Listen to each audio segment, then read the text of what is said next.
Hi friends, welcome to my channel. இந்த மாதிரி சுவாரஸ்யமான கதைகளை கேட்க நீங்க இப்பதான் நம்ம சேனலுக்கு முதல் முறையா வரீங்கன்னா, மறக்காம நம்ம சேனலை சப்ஸ்கிரைப் பண்ணி பாருங்க. பக்கத்துல இருக்க பெல் ஐகானையும் கிளிக் பண்ணிக்கோங்க. என் பெயர் அம்பிகாவதி. எனக்கு வயசு 45. அரசாங்க பள்ளியில் தலைமை ஆசிரியராகத்தான் பணிபுரிகின்றேன். நல்ல சம்பளம், நல்ல கணவர், 2 குழந்தைகள் என எனது வாழ்க்கை சந்தோஷமாகத்தான் சென்று கொண்டிருந்தது. ஆனால் என் கடந்த கால வாழ்க்கை சந்தோஷமாக இருக்கவில்லை.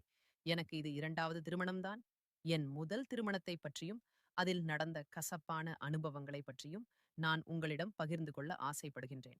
என் முதல் திருமணம் என் உறவுக்கார பையனோடு தான் ஆனது. சிறு வயதில் அவரை 2, 3 தடவை பார்த்திருக்கின்றேன். எங்கள் இரு குடும்பத்திற்கும் ஒத்து போனதனால் என் திருமணத்தை வீட்டில் உள்ளவர்கள் சீரும் சிறப்புமாக நடத்தி வைத்தார்கள். எங்கள் குடும்பம் வசதி வாய்ப்பாக இருந்தாலும் அப்போதே எனக்கு 40 பவுன் வரை வரதட்சணையாக கொடுத்தார்கள்.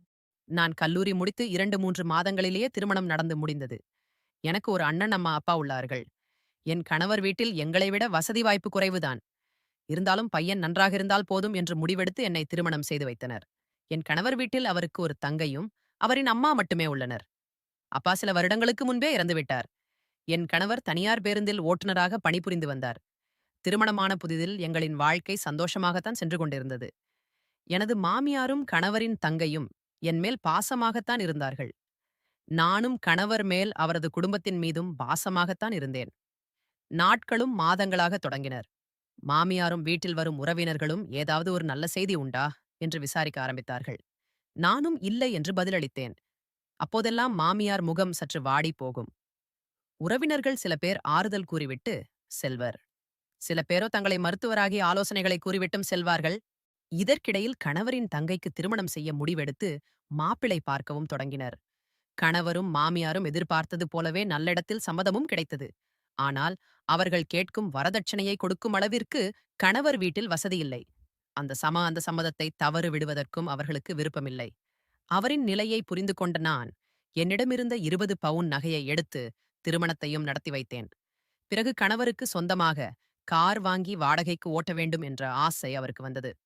அதை என்னிடம் அவர் தெரிவிக்க, நானும் சந்தோஷமாக என்னிடம் இருந்த மீதமுள்ள நகையையும் கொடுத்து அதில் ஒரு கார் ஒன்றையும் வாங்கினார்.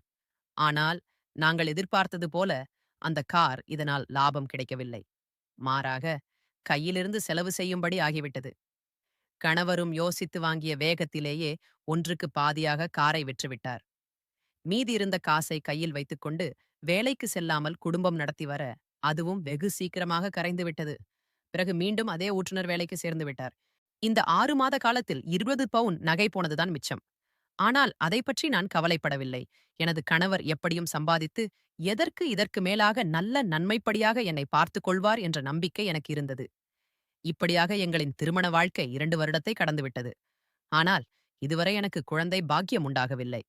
திருமணமான கணவரின் தங்கைக்கு ஒரு பெண் குழந்தையும் பிறந்துவிட்டது. இதைதான் மாமியார் ஆள் தாங்கிக் கொள்ள முடியவில்லை. அப்போது எங்களுக்குள் இந்த சந்தோஷத்தை கொண்டாடுவாய் என்று என்னிடமிருந்து நேரடியாக கேட்கத் தொடங்கினார்கள். கணவரின் தங்கையின் கணவர் வெளிநாடு சென்று விட்டதால் அவளும் எங்களுடனே வந்துவிட்டாள். ஒரு கட்டத்தில் நானும் கணவருக்காக சேர்ந்து குழந்தை பெறுவதற்கான சிகிச்சையும் மேற்கொள்ளலாம் என்று முடிவெடுத்தேன். அதன்படி 2, 3 மருத்துவமனைகளையும் அணுகி சிகிச்சைக்காக மேற்கொண்டு வந்தோம். மருத்துவர்களும் எல்லாம் சரியாகத்தான் உள்ளது, சற்று பொறுமையாக இருங்கள் என்று மருந்து மாத்திரைகளை கொடுத்து அனுப்பி வைத்தார்கள். மாமியார் என்னை சில சாமியாரிடமும் அழைத்துச் சென்றார்கள்.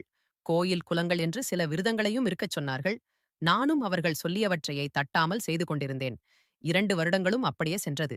இதற்கிடையில் எங்களின் குடும்ப பொருளாதாரமும் சற்று வீழ்ச்சியடையத் தொடங்கியது. கணவனின் தங்கையும் எங்களோடு இருந்ததனால் அவர்களும் அவர்களின் குழந்தைகளும் மருத்துவ செலவுகள் என்று பணத்தட்டுப்பாடும் ஏற்பட்டது. என் கணவரின் ஒரே சம்பாத்தியம் குடும்பத்திற்கு போதவில்லை. குடும்பம் நடத்தவே மிகவும் சிரமமாக இருந்தது. நானும் நன்கு படித்திருந்ததனால் கணவரிடம் இது பற்றி பேசினேன். நான் வேலைக்கு சென்றால் ஓரளவு சம்பளம் கிடைக்கும் என்று. அதை வைத்து குடும்ப செலவுகளை சமாளித்து விடலாம் என்று வேலைக்கு செல்ல கணவரிடம் அனுமதி கேட்டேன். ஆனால் என் கணவர் மாமியாரும் என்னை வேலைக்கு அனுப்ப தயாராக இல்லை. சரி, வேலைக்கு நான் செல்லவில்லை என்றாலும் என் வீட்டின் அருகில் இருக்கும் மாணவர்களுக்கு நான் டியூஷன் சொல்லிக் கொடுக்கலாமா என்று முடிவெடுத்து அவர்களிடம் கேட்க, அதற்கு அவர்களும் அரைமனதாகத்தான் சம்மதித்தார்கள். அக்கம் பக்கத்தில் உள்ள 10 மற்றும் 12ஆம் வகுப்பு மாணவர்களுக்கு டியூஷன் படிக்க முன்வந்தனர். அதில் பெரும்பாலும் 10ஆம் வகுப்பு, 12ஆம் வகுப்பு மாணவர்கள்தான் அதிகம். அதில் ஒரு மாணவன் எங்கள் வீட்டின் பக்கத்து வீட்டில்தான் கூடியிருக்கின்றான். அவனும் 12ஆம் வகுப்பு படித்துக் கொண்டிருக்கின்றான். மாணவர்கள் மட்டுமே வீட்டிற்கு வருவது மாமியாருக்கு பிடிக்கவில்லை. 10 நாட்களிலேயே தொடக்கத்திலேயே அதையும் நிறுத்திவிட்டனர். பக்கத்து வீட்டில் குடியிருக்கும் 12ஆம் வகுப்பு மாணவன் தான் பாடத்தில் ஏதாவது ஒரு சந்தேகம் இருந்தால் வீட்டிற்கு வந்து கேட்டுச் செல்வான். இது என் மாமியாருக்கு தெரிந்தும் இப்படியே நாட்கள் செல்ல செல்ல மாமியாரின் நடவடிக்கைகள் மாறத் தொடங்கின. முன்பெல்லாம் குழந்தை இல்லாததால் உறவினர்கள்தான் மனப்போக்கு போன போக்கில் பேசிக் கொண்டிருப்பார்கள். இப்போதெல்லாம் மாமியாரே நேரடியாக பேச ஆரம்பித்தார்கள். ஒரு கட்டத்தில் என் மகனுக்கு ஒரு வாரிசு பெற்றுக் கொடுக்க, உனக்கு வக்கீலை என்று தெரியாதனமாக மலடியை திருமணம் செய்து வச்சு விட்டேன் அப்படின்னு பேசிவிட்டார். அவரின் பேச்சு எனக்கு பெரும் கவலையை அளித்தது. அவரிடம் பேச வார்த்தை இல்லாமல் அறையில் சென்று அழுது அழத் தொடங்கினேன். கணவர் வேலையை விட்டு வந்தவுடன் அவரிடம் இதை பற்றி அழுது கொண்டே கூறினேன். அவரின் முகத்திலும் எந்த ஒரு சலஜமும் இல்லை. அம்மா சொல்வதிலும் எந்த தவறு என்று என்னை திரும்பி கேள்வி கேட்டார். இது எனக்கு அதிர்ச்சியாகவும் கோபமாகவும் இருந்தது. அன்று நான் அவரை பற்றி முழுமையாக புரிந்து கொண்டேன். என்னை விட அவரின் அம்மாவின் வார்த்தைக்குதான் மதிப்பு அதிகம் தருகின்றார் என்று. நான் அவரிடம் மருத்துவர்கள் தன்மேல் எந்த குறையும் இல்லை என்று கூறிவிட்டார்களே. உங்கள் அம்மாவிற்கு அது தெரியும் தானே என்று கூறினார். நானும் குழந்தையில்லாத விக்கிரத்தில் இப்படி நடந்து கொண்டீர்கள். குழந்தை பிறந்தால் எல்லாம் சரியாகிவிடும் என்ற நம்பிக்கையில்தான் இருந்தேன். ஆனால் என் மாமியார் என் மேல் அதிகமாக கோபப்பட ஆரம்பித்தார். நான் எதை செய்தாலும் எரிந்து விழ ஆரம்பித்தார். என்னை பார்த்தே பாவமா பாவம் என்று பேசவும் ஆரம்பித்தனர். இதை பற்றி கணவரிடம் கூறினாலும் அவரும் அவரது அம்மா பக்கமே நின்றார். போதாததற்கு என் கணவனின் தங்கையும் என்னிடம் எடுத்தறிந்து பேச ஆரம்பித்தாள். நன்றி கெட்டவள். அவளின் திருமணம் நடப்பதற்கு நான் தான் காரணம். இப்பொழுது கூட உங்களுக்கு பண கஷ்டம் வந்தபோதும் வெளிநாட்டில் இருக்கும் தனது கணவன் அனுப்பும் பணத்திலிருந்து ஒரு ரூபாய் கூட எங்களுக்காக கொடுக்கவில்லை. அனைத்தையும் அண்ணனே பார்த்துக் கொள்ளட்டும் என்று வைராக்கியமாக இருப்பாள். ஒரு நாள் எனது மாமியார் தனது அறைக்கு என் கணவரை அழைத்து தனியாக பேசிக் கொண்டிருந்தார். எனக்கு சந்தேகம் வந்தது. அவர்கள் என்ன பேசிக் கொண்டிருக்கின்றார்கள் என்பதை கதவுக்கு அருகே நின்று கவனிக்கவும் ஆரம்பித்தேன். அப்போது மாமியார், என் கணவரிடம் இப்போது உனக்கு திருமணமாகி 4 ஆண்டுகள் ஆகிவிட்டது. இதுவரை குழந்தையே இல்லை. உனக்கு எதற்கு மேலும் குழந்தை பிறக்கும் என்ற நம்பிக்கை இல்லை. அதனால் நான் சொல்வதை கேள். இவளை விவாகரத்து செய்துவிட்டு நான் வேற ஒரு பெண்ணை பார்த்து உனக்கு திருமணம் செய்து வைக்கின்றேன் என்றார். தேவையில்லாமல் மலடியோடு வாழ்ந்து உன் வம்சத்தை இழந்து விடாதே என்றார். இதைக் கேட்டு நான் அதிர்ச்சி அடைந்தேன். கணவர் என்ன சொல்லப் போகின்றாரோ என்று அவரின் பதிலுக்காக காத்திருந்தேன். கணவரும் பேச ஆரம்பித்தார். அம்மா, அவளை விவாகரத்து செய்வது பெரிய விஷயமல்ல. ஆனால் அவளுக்கு வரதட்சணை கொடுத்த நகைகளை திருப்பிக் கொடுக்க வேண்டி வரும். அதற்கான வழியும் நம்மிடமில்லை. அவளோட வாழ்க்கையை வாழ்வதைத் தவிர வேறு வழியுமில்லை என்றார். மாமியாரும், அதை பற்றி நீ கவலைப்படாதே, அதை நான் பார்த்துக் கொள்கின்றேன். நீ அவளை விவாகரத்து செய்ய வேண்டிய வேலையை மட்டும் பார் என்றார். கணவரும் சரி என்பது போல தலையாட்டிவிட்டு அறையை விட்டு வெளியே வர நான் எதுவும் நடக்காதது போல் என் அறையில் வந்து அமர்ந்து கொண்டேன். மறுநாள் கணவர் இதை பற்றி பேசவும் என்னிடம் ஆரம்பித்தார். கணவர் என்னிடம், உனக்கு இனியும் குழந்தை பிறக்கும் என்ற நம்பிக்கை இல்லை. அதனால் நான் விவாகரத்து செய்யலாம் என்று முடிவு செய்துவிட்டேன் என்று சொன்னார். எனது அம்மாவிற்கும் இதில்தான் விருப்பம். நீ என்னை புரிந்து கொள்வாய் என்று நினைக்கிறேன். தயவு செய்து என்னை என்னுடைய வாழ்க்கையிலிருந்து சென்றுவிடு என்றார். நானும் அவர் பேசியதை கேட்டவுடன் அழுதுவிட்டேன். என் கணவர் இதைப் போல சொல்லுவார் என்று நான் சிறிதும் நினைக்கவில்லை. எவ்வளவோ கஷ்டங்கள் வந்தாலும் எனக்கு துணையாக இருப்பார் என்றுதான் நினைத்திருந்தேன். அம்மாவின் சொல்லுக்கு பொம்மையாக மாறிப்போனவர் என்று நான் சிறிதும் எதிர்பார்க்கவில்லை. கணவரிடம் எவ்வளவோ எடுத்துச் சொல்லியும் அவர் கேட்கும் மனநிலையிலும் இல்லை. ஒரு கட்டத்தில் நானும் கோபமாக பேச, அவருக்கும் கோபமாக பேச அவர் என்னை அடித்துவிட்டார். பின்பு அறையிலிருந்து வேகமாக சென்று அவர் என்னை அறைக்குள் வைத்து வெளிப்பக்கமாக பூட்டிவிட்டார்.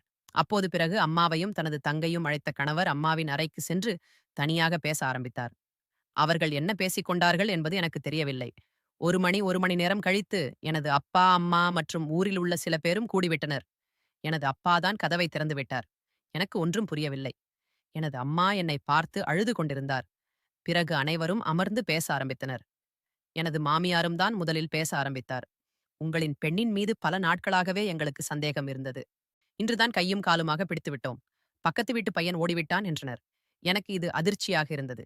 அவர்கள் என்ன சொல்கின்றார்கள் என்று கொஞ்சமாக புரியவும் ஆரம்பித்தது.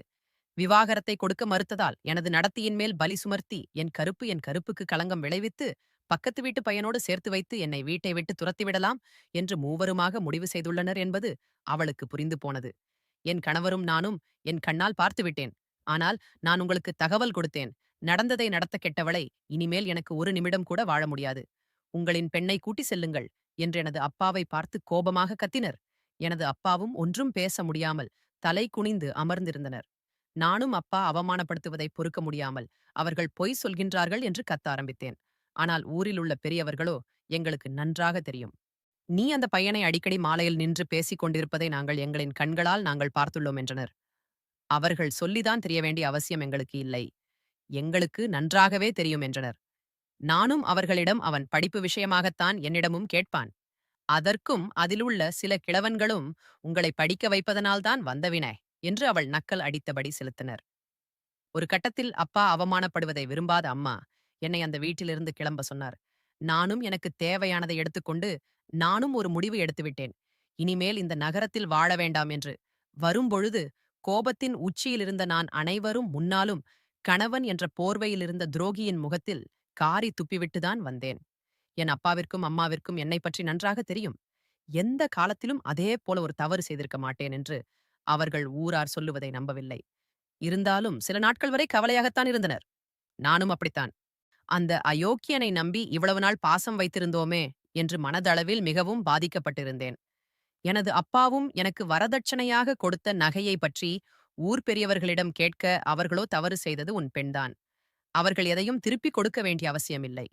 வேண்டுமென்றால் நீதிமன்றத்திற்கு சென்று அனைத்தையும் வாங்கிக் கொள்ளுங்கள் என்றார். இதற்கு மேல் அவமானப்பட விரும்பாத அப்பாவும் அம்மாவும் நகையை வேண்டாம் என்று முடிவு செய்துவிட்டனர். ஊரார்கள் பேசி செய்து வைத்த திருமணத்தை அவர்கள் ஒன்று கூடியே பேசி பிரித்தும் வைத்தனர். அந்த காலகட்டத்தில் அவர்கள் ஊர் பெரியவர்கள் என்ன சொல்கின்றார்களோ அதுதான் முடிவு. நாட்களும் வலியும் வேதனையும் அப்பாவின் வீட்டில் சென்றது. எனது அண்ணனுக்கும் திருமணமாகி அவருக்கும் குழந்தைகள் இருந்தது. பாவம் என்னை நினைத்து அப்பாவும் அம்மாவும் தான் நொடிந்து நொடிந்து போனார்கள். மகளின் வாழ்க்கை இப்படியே முடிந்துவிடக்கூடாது என்பதற்காக எனக்கு வேறு ஒரு திருமணம் செய்வதற்கும் முயற்சி செய்தனர். நான் வேறு ஒரு திருமணம் செய்யும் எண்ணத்தில் இல்லை. முதல் திருமணத்தால் ஏற்பட்ட வழிகளே இன்னும் மனதை விட்டு முழுமையாக நீங்கவில்லை. இதற்கிடையில் வேற ஒரு திருமணம் என்றால் எந்த பெண்தான் ஏற்றுக்கொள்வாள்?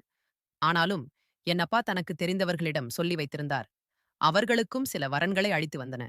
அப்படியே வந்தவர்களின் பெரும்பாலும் வரும் மனைவிகள் இழந்தவர்களாகவும் 2, 3 குழந்தைகளுக்கு அப்பனாகவும் குடிகாரனாகவும் ஊதாரியாகவும் தான் இருந்தார்கள். நல்ல சம்பந்தமாக பார்க்கச் சொன்னா அப்பாவிடம் விவாகரத்தான பெண்ணிற்கு எப்படி இப்படித்தான் வரன் கிடைக்கும் என்றனர். விவாகரத்தானவர்கள் உலகத்தில் வாழ தகுதியற்றவர்கள் போல பேசிவிட்டு சென்றனர். சில கல்யாணம் காத சம்பந்தமும் வந்தது. ஆனால் அவர்கள் எல்லாம் வரதட்சணை அதிகமாக கேட்டார்கள். ஒரு கட்டத்தில் அப்பாவும் வரதட்சணை அதிகமானதாலும் பரவாயில்லை, நல்ல பையனாக பார்த்து திருமணம் செய்து வைத்து விடலாம் என்று முடிவுக்கு வந்தனர். ஒரு நாள் என்னை மையப்படுத்தி அன்னை அப்பா அம்மாவுடன் வாக்குவாதத்தில் ஈடுபட்டார். அன்னைக்கு நான் வாழாவெட்டியாக வீட்டில் அமர்ந்திருப்பது பிடிக்கவில்லை. அது மட்டுமல்லாமல் வரதட்சணை அதிகமாக கொடுத்து மறுமணம் செய்து வைப்பதும் பிடிக்கவில்லை. அன்னை அப்பாவிடம் உங்கள் உங்கள் பெண்ணிற்கு நீங்கள் ஏற்கனவே செய்து முடித்து விட்டீர்கள். இன்று அதைப் போலவே அதிகமான வரதட்சணை கொடுத்து திருமணம் செய்து வைக்க நினைக்கிறீர்கள். அத்தனையும் உங்கள் பெண்ணிற்கு செய்துவிட்டால் நாங்கள் எனது பிள்ளைகளும் என்ன ஆவது? எங்களுக்கு சேர வேண்டிய சொத்துக்களிலிருந்து எதுவும் கொடுக்க முடியாது. உங்களிடம் இருந்தால் நீங்களே செய்து கொள்ளுங்கள் என கூச்சலிட்டார். இதை அனைத்தையும் கேட்டுக்கொண்டிருந்த அண்ணன் அமைதியாகத்தான் இருந்தான். மனைவியை எதிர்த்து அவனால் ஒரு வார்த்தை கூட பேச முடியவில்லை. அந்த சமயத்தில் ஏறக்குறைய அனைத்து சொத்துக்களும் அண்ணனின் பேரில் மாற்றப்பட்டிருந்தது. அண்ணன் அன்னையின் இந்த திடீர் மனமாற்றத்தால் அப்பா மனமுடிந்து போனார். ஏதாவது சொத்தை விட்டுதான் எனது திருமணத்தை செய்து வைக்கலாம் என்று முடிவு செய்திருந்தனர். அப்போது அப்பா சில நாட்கள் கழித்து என்னிடம் இதை பற்றி பேச, அண்ணனும் சொத்தை தர முடியாது என்று மறுத்துவிட்டான். ஒரு நாள் அண்ணியும் என்னிடம் இதற்கெல்லாம் காரணம் நீதான். சந்தோஷமாக இருந்த எங்கள் குடும்பத்தை நீ வந்த பிறகுதான் கலைத்து விட்டாய் என்று நேரடியாக பேசத் தொடங்கினார். ஏற்கனவே மனவேதனையில் இருந்த எனக்கு அன்னையின் வார்த்தைகளில் இன்னும் ஆழமாக காயப்படுத்தியது. யோசித்து பார்த்தால் அவர் சொல்வதும் உண்மைதான். என்னால் எனது அப்பா அம்மாவின் நிம்மதியும் போய் தேவையில்லாமல் குடும்பத்தில் சிறு சிறு பிரச்சனைகளும் வந்து போனது. ஒரு கட்டத்தில் இதை அனைத்தையும் என்னால் தாங்கிக் கொள்ள முடியவில்லை. இதற்கெல்லாம் காரணம் நான் தான் என்று முடிவிற்கு வந்துவிட்டேன். நான் மாய்த்துக் கொள்ளலாம் என்று தவறான முடிவையும் எடுத்துவிட்டேன். ஒரு நாள் இரவு வயலுக்கு தெளிப்பதற்கான வைத்திருந்த பூச்சு கொல்லி மருந்தை எடுத்து குடித்துவிட்டேன். குடித்திட்டு எதுவும் சொல்லாமல் படுக்கையில் படுத்துக் கொண்டேன். சிறிது நேரத்தில் வயிற்று வலியும் அதிகமானது. கட்டுப்படுத்துவதற்கு எவ்வளவோ முயற்சி செய்தும் என்னால் முடியவில்லை. ஒரு கட்டத்தில் என்னையும் மீறி வலியால் அலறி துடைத்தேன். எனது சத்தத்தை கேட்டு எனது குடும்பத்தினர் அனைவரும் வந்துவிட்டனர். எனது பக்கத்தில் இருந்த மருந்து டப்பாவும் நான் வாயில் துடிப்பதை பார்த்து தற்கொலை செய்து கொள்ள முயற்சி செய்வதையும் தெரிந்து கொண்டனர். உடனடியாக பதறிப் போய் அருகிலிருந்த மருத்துவமனையில் என்னை சேர்த்தார்கள். அங்கு எனக்கு தீவிர சிகிச்சையும் அளிக்கப்பட்டது. மருத்துவத்தின் தன்மை குறைவாக இருப்பதனால் உயிருக்கு ஆபத்து எதுவும் ஏற்படவில்லை என்று மருத்துவரும் தெரிவித்தனர். 2, 3 நாட்கள் இருந்துவிட்டு பிறகு வீட்டிற்கு செல்லலாம் என்று தெரிவித்தனர். அந்த 2, 3 நாட்கள் அப்பா, அம்மா தான் என் அருகில் இருந்து கவனித்துக் கொண்டார்கள்.